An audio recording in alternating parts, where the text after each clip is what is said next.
G'day everyone, welcome back to Europe 1100. This is your mod author, Fatrod, aka Rodimus.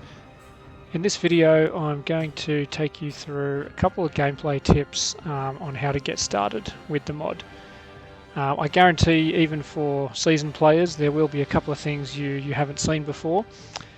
What we're going to go through is how to start out when you first land on the campaign map.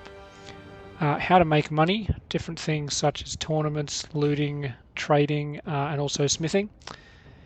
Getting married, and options for finding a spouse, as well as the two different ways you can approach getting married.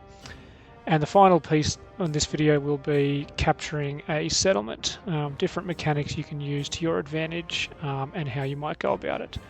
So let's get into it. So here we are on the campaign map at the start of a new sandbox game. So at this point, there's a couple of things you could do. We started out with the standard 1,000 gold. We have no troops in our army, and we have 1 food. So one thing you could do is go and recruit a couple of basic troops, either from a town or a settlement, purchase some food with the money you've got left, and then try to hunt down some looters. This is probably the more difficult approach though, because you're going to run out of money pretty quickly. The loot from the basic units is very poor, and you can also get pretty unlucky with there not being many looters in your location. Sometimes they tend to be out at sea, and you won't actually be able to find them. What I prefer to do is actually find a tournament straight away. And the easiest way to do this is actually go into a settlement. It can be any settlement. And then you can ask the tournament master where the closest one is. So what we'll do, we'll go to the arena. Now, even though there's no tournament in this town, we can still find out where the closest one is. So we'll talk to the tournament master. We need to click the option to say what's in it for you, are there prizes, can I join? At that point, we'll say there's nothing open at the moment, but are there any in nearby towns? So he's given me the option of Bordeaux and Marseille. So now I know that's where I need to go to get a tournament.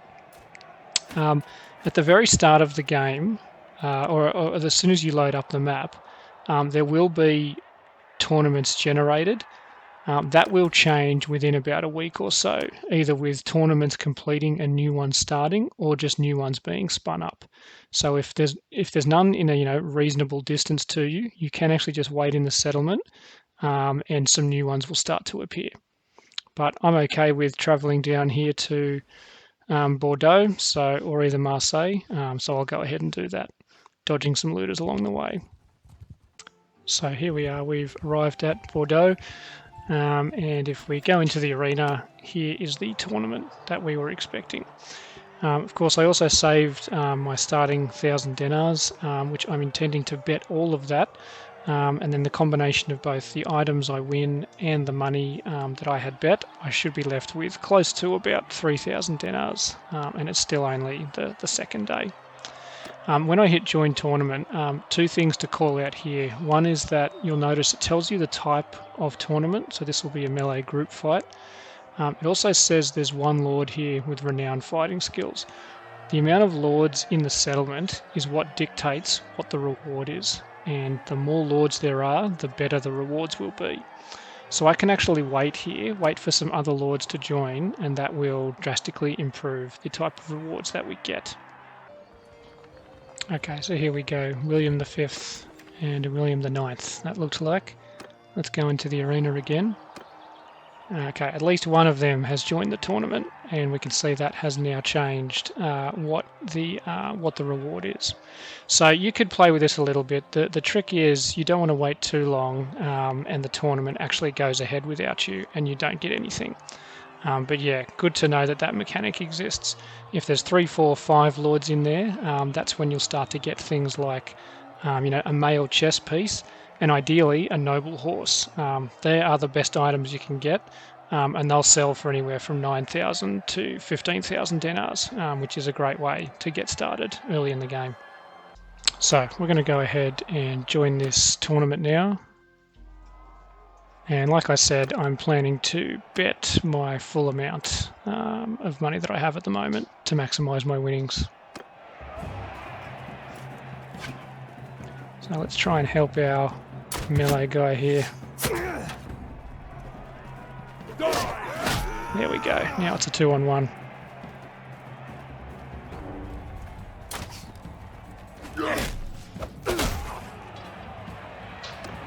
And we'll bet the full amount again.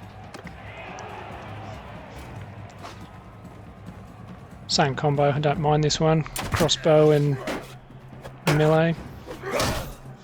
Ooh, let's pick up a shield. There we go. Can't lose now.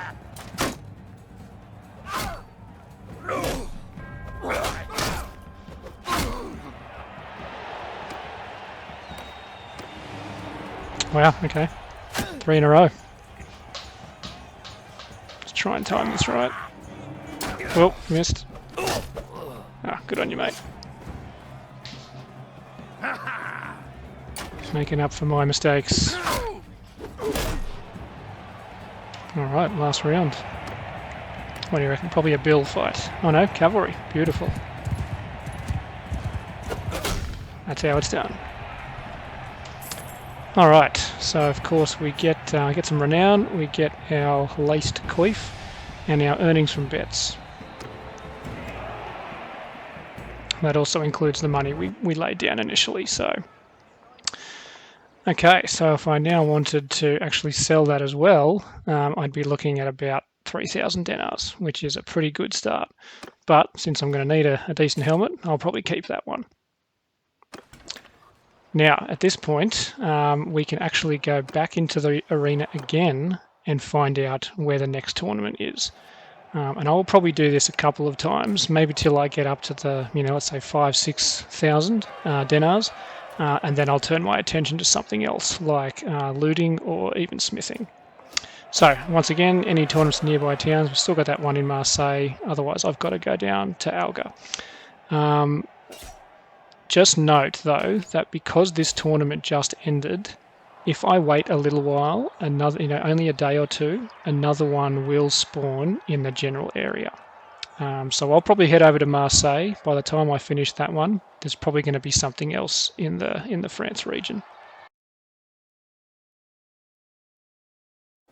Okay, so moving on to part 2 now, which is how to make money in the early stages. So we've obviously just seen how we can do that with tournaments, but it's not really that lucrative and you've got to travel around quite far. It's important to keep doing it, in particular for gaining renown, which we'll come to in another video, but we kind of need a quicker way. The other options would be looting, trading, or smithing. I don't recommend looting at this stage, simply because you're too small to fight a strong enough enemy. You're really going to be fighting looters, sea raiders, and the forest, whatever they're called, forest raiders? Forest bandits, let's go with that. Only the sea raiders and the forest bandits have anything remotely valuable, and it's really, you're going to spend too much time trying to find them. For trading, I will point you towards an excellent YouTube series by ReformistTM, which you can see here, and I'll link this in the description. About the middle of his series, he covers off trading, buying goods from one settlement and selling at another, and he really figured out quite a good way to do that. So definitely check that out. So the one we're left with is smithing. Now I know this is unpopular with some people. They consider it a bit of a broken mechanic because once you get into the later stages of smithing, it is extremely lucrative to the point where you will never have to worry about money again. However, I think it's reasonable because it is actually quite a grind to get started and to get to that point. So anyway, I'll show you how I do it. As I said, I'll do a few tournaments to get started out. This is not really a huge amount of money to do this, but we'll see how we go. Now, Bordeaux is a good location to do this because the first thing you need is wood. And even though there's none here, there will be some down at this settlement, Mimizan. So what we'll do here, we'll purchase a bit of wood just to get ourselves started. Maybe 10. 10 will do. That is really going to slow me down quite a lot, but it's okay. We're very close to the settlement. Okay, at this point, we now need to buy some things that we can smelt. There really isn't a great deal here, only a wooden hammer and a pitchfork.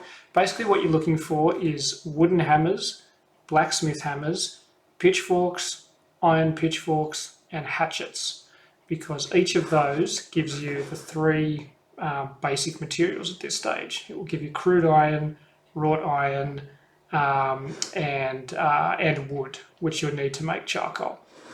What I'm going to do, I'll actually head over to another settlement, purchase a bit more, so we can see how this works. So I've made it down to Barcelona now. Took me a couple of days, very slow when you're full of gear, but I still haven't recruited any troops so that I can maintain a high speed when I don't have anything in my inventory. But this is going to work out well because not only is there some gear that I can buy, and we'll get these, the iron pitchfork, the hammers, fine pitchfork, but also a mule. And I find these are good in the early stages because they give you so much capacity. It will end up giving me a herding penalty, but you can see now my speed is really high, which means it'll be easy to dodge looters and get to the next settlement. So we go into the smithy now, over to our smelt screen. And this is what we want essentially, anything that's going to give us crude iron, wrought iron, and more wood. The pitchforks, and it's the normal pitchforks, not the iron ones, as well as the wooden hammers, they're great because they give you 3 wood. And at this stage, we're actually going to be consuming more wood than we get back. Your first goal in smithing is really just to get yourself to level 25 so that you can then take the efficient charcoal maker skill. Pretty much mandatory. You must have that at least on one of your followers, if not yourself. So that's what we're trying to get to. So back into the smithy now. We need to refine some more charcoal. Now we'll smelt the hammers first because that's going to give us another 6 wood. As you can see, I was about to run out there. Back to refine. This process is very painful in the beginning. Like I said, it's a bit of a grind. And now we can refine some more hardwood. Now I don't actually have enough to build anything yet, and what I'm aiming for is 4 wrought iron. The items you want to be smithing, and we'll go into free build, don't ever bother with the orders, they're not worth it. You want 2-handed swords, and essentially you'll just max everything. Some items do, I don't have anything unlocked at the moment, but some items will sell for more than others, and it's generally anything that gives a higher swing cut damage. The big thing you're looking for is 1-handed grips. Even though this is 2-handed swords, don't ask me why, but 1-handed grips drastically increase the value that you can sell them for, anywhere from 50 to even 100%. But it does take a while to unlock those. So now at this point, I actually need to find somewhere else to buy some materials from. And I'll show you another neat trick here as part of the Europe map and the boat system. I can go to the port and actually sail over to Marseille, which is a linked port. Now, because I have no army and I have very little gear in my inventory, it's very cheap to do this. These costs scale dramatically with troops and with gear in your inventory. But at this stage, it costs me almost nothing. So I'm going to go ahead and do that. This is great if you start off, in this region, but also, in Italy, in the Aegean, if you're playing as a Byzantine, this is a good trick. The one caveat is that if you run into looters, they will definitely attack you. The harbour master boats are not immune from getting attacked, so you do have to be careful with it. Cool, at this stage we'll jump straight into the trade screen. Great, we've got more horses here, and we'll see what's available to purchase. Okay, not much. We're going to have to keep hunting for some more materials, but we'll take this pitchfork. Okay, so from Marseille, I think we might head over to Genova, take a look over there. The reason I like that as a spot is because it's actually got so many other settlements nearby. Rome, Ancona, Naples and Venice. So let's have a look here. Okay, we've got some items, which is good. Pick up all of those. But no wood. Okay.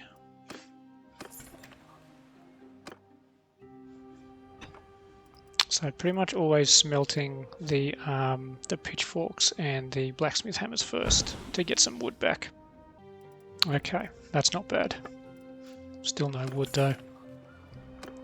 In these early stages, before we unlock that smithing level 25 and get that first trait, it is great to have a settlement with lots of wood, lots of cheap wood nearby, just to get yourself up to, just to get through these early smithing stages. Now I should have been counting here, roughly about 15 seconds to get all your stamina back. Yep, there we go, cool.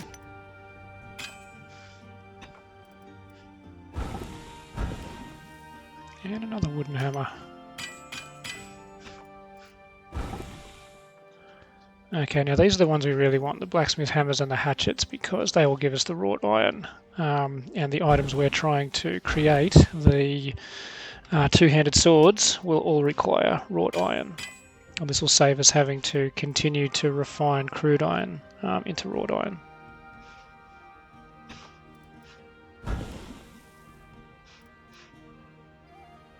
And we're out of stamina. So I've come down to Naples now, and this is working out well. This is exactly what I was talking about. I've managed to get a few more items, but importantly, a big stack of hardwood. I'm going to grab 15 of those. Oh, I don't have enough money. Okay, I'm running on fumes here.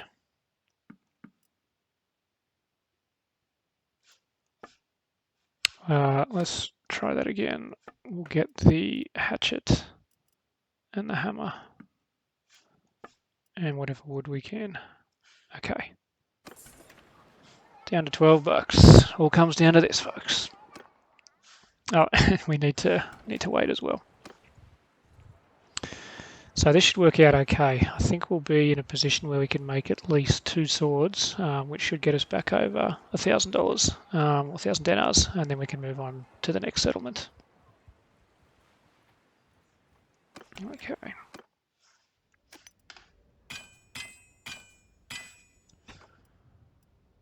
And we'll prioritise the hammers, so we get that wrought iron.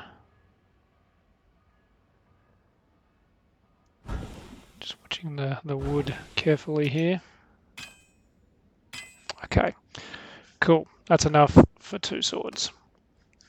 So like I said, max the stats. Doesn't matter really at this stage. Not until we can actually pick and choose which items we get. And let's go ahead and forge. There's one. We've unlocked something. Now I'll just check here. 76, 76, same. So it doesn't really matter which of those pommels we use. Oh, and I'm out of stamina again. Let's wait a little bit longer. Lots of lords coming and going here, which would be good if there was a tournament on. Okay, actually need to buy some wood as well.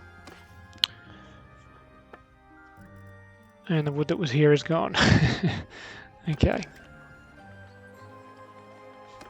Anyway, let's go ahead and make that second sword.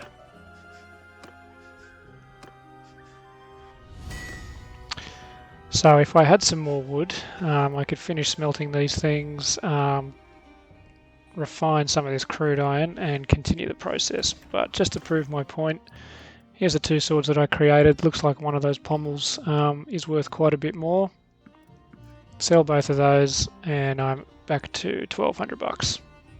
I can actually afford that hatchet now. And these hammers.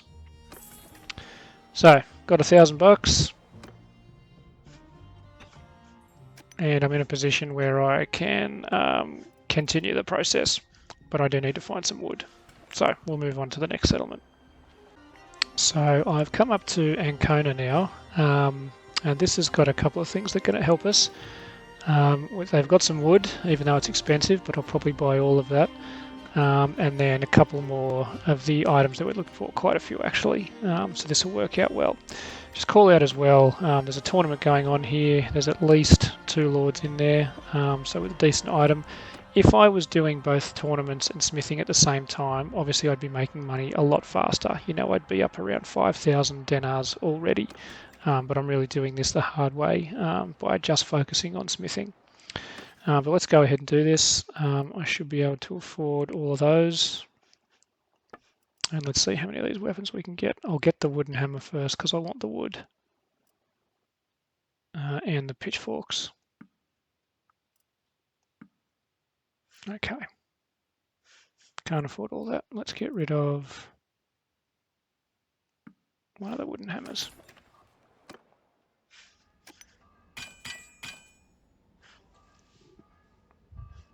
So level 15, still got a few levels to go before we can unlock the charcoal perk.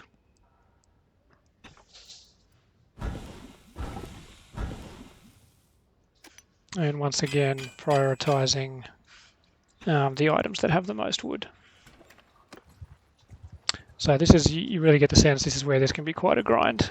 Quite a lot of time spent waiting in settlements to get your stamina back.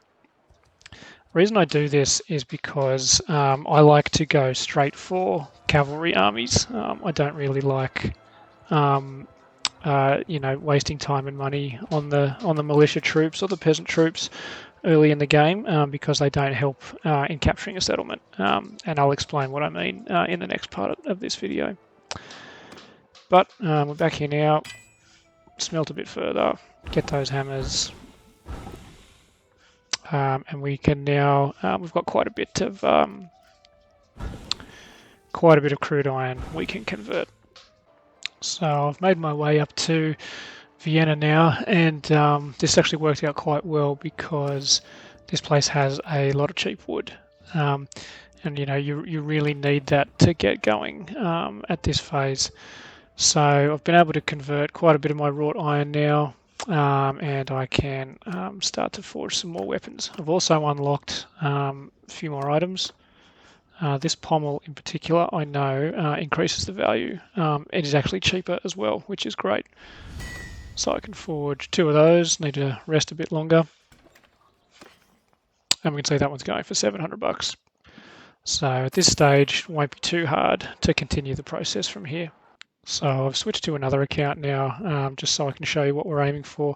You can see this one's not too much older, but going through this process and combining both the smithing and the tournaments, I've got quite a bit of cash already. Been able to buy myself an all cavalry army, which I've upgraded a little bit as well, which is keeping high party speed, but I don't need to worry about looters at this point. They're not going to trouble me. And if we head over to a settlement, let's just have a look what we've got to purchase here. Yep, I'll take some hammers, I'll take some hatchets. This guy is actually more at the iron stage already. And at this point, you're actually looking for these things here, tribesmen throwing daggers. They cost quite a bit more, but the items we can craft once we get to tier 2 are worth a lot more. So I've got a couple of blades now. This one's still got the highest swing damage, so we'll stick with that. I know that the Desert Guard pommel here is worth the most. I've also, crucially, got a one-handed grip, a one-handed, two-handed grip, if that makes sense. These are the items that sell for a higher amount. I've also now got a tier 2 pommel. Whoops, I need to do some smelting here first. You can see I've got tons of wood now as well from having the having that level 1 trait. Let's just wait a little bit here. Hey, it's Jesus. Didn't even know that name was in the game. There you go. Okay.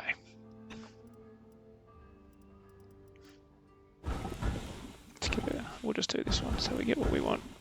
Okay, let's try that again.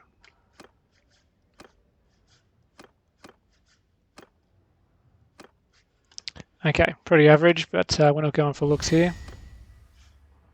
And let's see what that's worth. 1,300 just for one. once I unlock the tier 2 blade, that's going to go up to almost 2,000 and costs me far less than that to actually get the materials.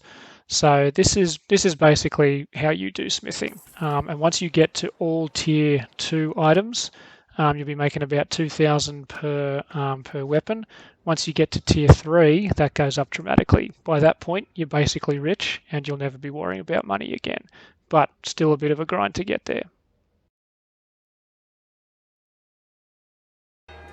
Okay, so moving on to marriage now.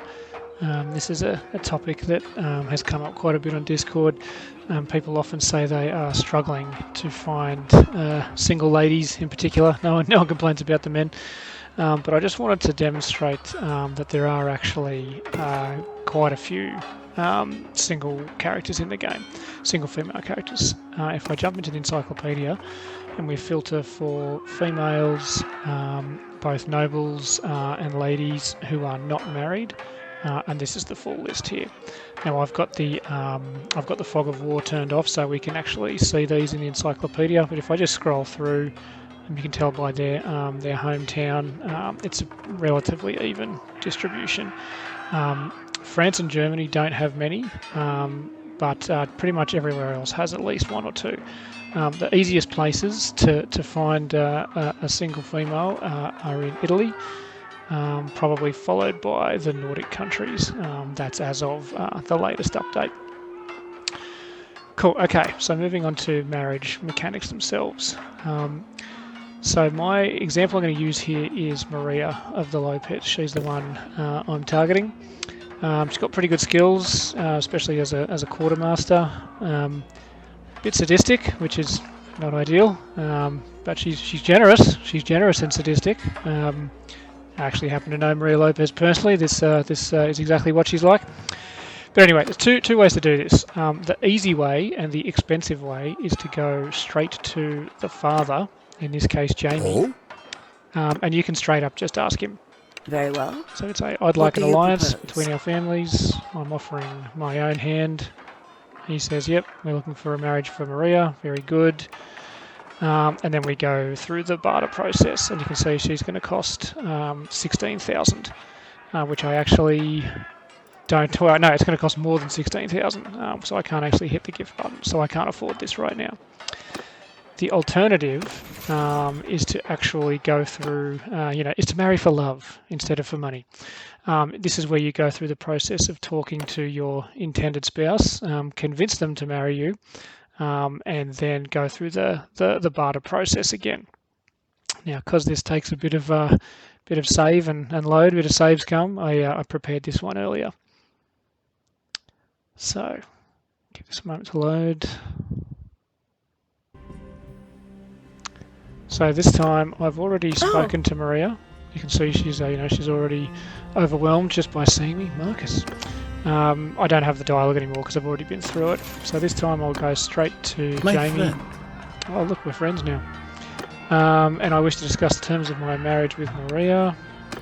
Go to the barter and look at that, only 500 bucks. Yep, they were really playing hardball the first time. But that's the benefit of going through the act of trying to get your intended spouse to want to marry you. And there's a couple of things you can do. One is to get your charm skill up, and the other is to increase your relationship with that house. And you can actually do that just by giving them money, if you've got money to spare. My friend. So that's it for the marriage mechanics. My friend. Let's go through. We'll do that. And there we go, the nice little marriage animation.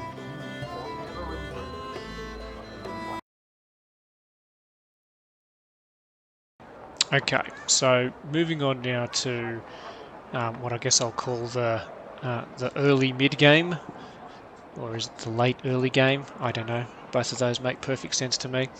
But we're at tier 2 on our way to tier 3. And basically what I've been doing is just cruising around Central Europe, looking for tournaments and doing smithing to get my dollars up, get my cash up. And you can see I've got quite a lot already. Just to close out the conversation on smithing, still doing the two-handed swords. I'm now purchasing the tribesman throwing daggers. You can see they give all the main metals that you want, as well as the Pugios. And just to show you how much money I'm getting, I'll do a tier 2 sword and a tier 3 sword, and you can see what these are both worth. Once again, doing the one-handed grips within a two-handed sword. Okay, so let's do that one. Looking one-handed saber, and we'll do a tier 3 version as well. None of these matter too much. I usually just pick the ones with the least cost, because what really gets us the dollars is just the fact that it's a one-handed grip. Okay, and then there's the tier 3 version. So let's see what both of these sell for. 9,000 and 3,000 for the tier 2 version. So following that formula, it has not been hard to amass a fortune. So I've also got married, managed to get myself a wife, Maria, and she's also acting as my steward. She's got quite a high, acting as my quartermaster because she has a high steward skill. So that is giving me a total party size of 100 right now. And again, because I've got so much cash, I've been able to stick to entirely high-level cavalry. Also been engaging in a couple of battles as a mercenary, and been taking cavalry soldiers when I can to fill in the gaps when I lose troops. It looks like we can get a bunch already, and I only need 6 of these. Okay, I'll leave a small gap. Okay, that's good. So, what we're going to do now, usually at this point in the game, there's 2 things you can do. One is work as a mercenary. What I'll typically do is join one of the large factions who's at war with another large faction. Quite often that's going to be France and Holy Roman Empire. And what I'll do is I'll try and get them to flip a settlement that I want. And typically that's going to be something like Marseille, Lyon, Paris, or Lyon, or Orleans if you're an Aussie like me, because they're settlements that I want.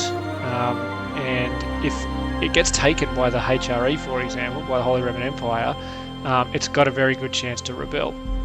And what I like to do is I like to take rebel settlements at this point in the game. It's nice and early, and it gives you plenty of time to build it up before you're ready to start your own kingdom.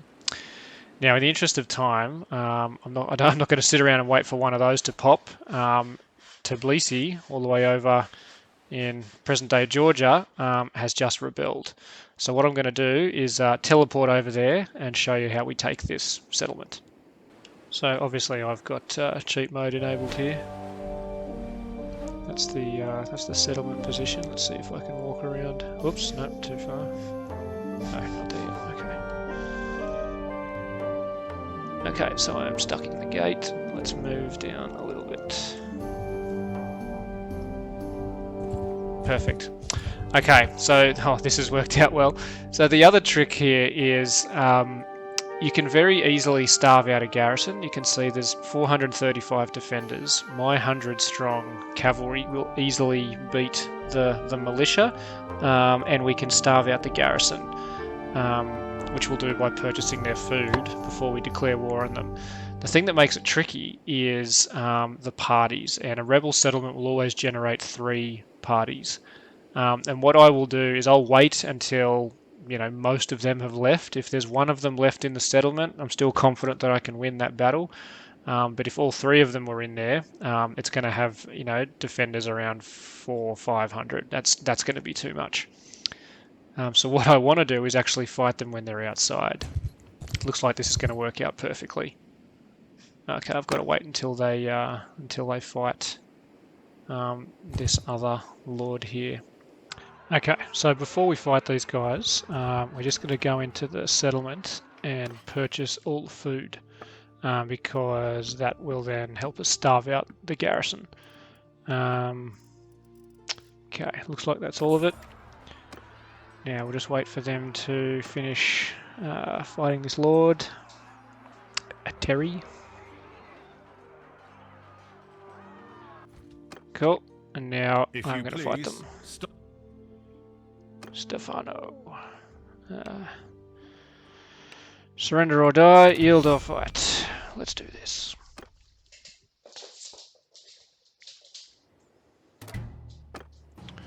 Okay, so I should be able to beat these guys really easily, so I'm not going to do any fancy tactics, literally just charge everything into them.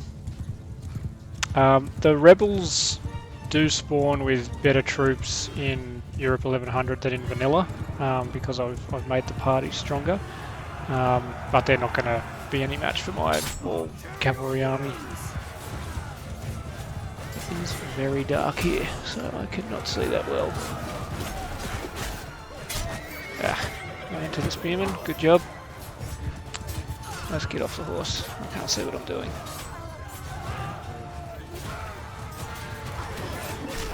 So these are actually Byzantine troops that have spawned. Tbilisi is Byzantine in the mod. Actually, no, it's with the Seljuks, but the culture is Byzantine. Only because I have not added a Georgian culture yet, but I will do that in the future. My dog is licking my leg at the same time I'm trying to do this. It's a bit of a distraction. Right, I think we need to get back on a horse. Don't know what's going on here. Yeah, I think the last guy. Cool. So we can see we lost almost nothing, 5 troops, and we'll easily be able to replenish those from our prisoners that we're carrying. You will be my prisoner. I give up. I give up. Usually this early in the game I would, or if I was serving as a mercenary, I would let the lords go, just to get the relationship bonus. But rebels, like I said, they're going to get wiped out as soon as we take this settlement, so no need to let them go. Great, I'll take most of those troops and all the prisoners I can. Upgrade everyone. Looks like I've got some good loot. I won't even bother. Oh yeah, I will, sure. But I won't bother equipping that. We don't really need it right now. And now we are good to take the settlement. So we'll start the siege. Okay, so our siege is finished. We can see that the garrison has run out of food because we bought it all, and they are now starved out. They've only got 150 militia left, which will be no match for our 100-odd heavy cavalry. But just to add insult to injury, I've got a bunch of prisoners here I can add to the army. Let's do these upgrades as well. And that's okay because even though I'm over my limit, once I take the city, I'll add those extra troops straight to the garrison. So this should be a pretty easy fight. Some of my followers have banners, but this is going to be so easy I'm not even going to bother adding them to a formation. Let's just send everybody in. I'm not particularly worried about dying myself either, so I'm just going to charge right in on my horse. This is often a good way to get behind the infantry too. We're going to be blocking that wall. Get in here nice and quickly.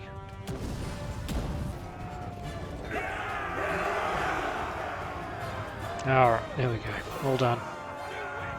So, very, very minimal loss of life there. And we lost 4 troops. Good renown. Got a bunch of troops. It pretty much always happens when you take a settlement, which is great. Bunch of prisoners. Can take all those to loot them. Do our upgrades. And we'll probably get a bunch of good loot too. Yeah, so that has worked out extremely well. Now at this point, what I would be doing is fortifying this settlement. You know, I should be able to recruit some troops, and I'll put all of those extra ones straight into the garrison, and just roll with, you know, a couple of cavalry going around, starting to recruit from my own settlements, and starting to complete the town missions, and basically just building up my town, you know, starting with the fairgrounds to help with the loyalty, which is going to be very negative at the start, unless I get a governor with the same culture, which is what I would be looking for. build this settlement up and get ready for when we declare our own kingdom. We'd probably see during that time, we'd also see some other settlements rebel. I will go and capture those as well and start to build up a couple of fiefs before I reach tier 4 and get ready to declare my kingdom. So that's pretty much it for, let's call this, the end of the middle game, and as we transition to the late game and declare our kingdom. So that's it for this video, and we'll see you next time.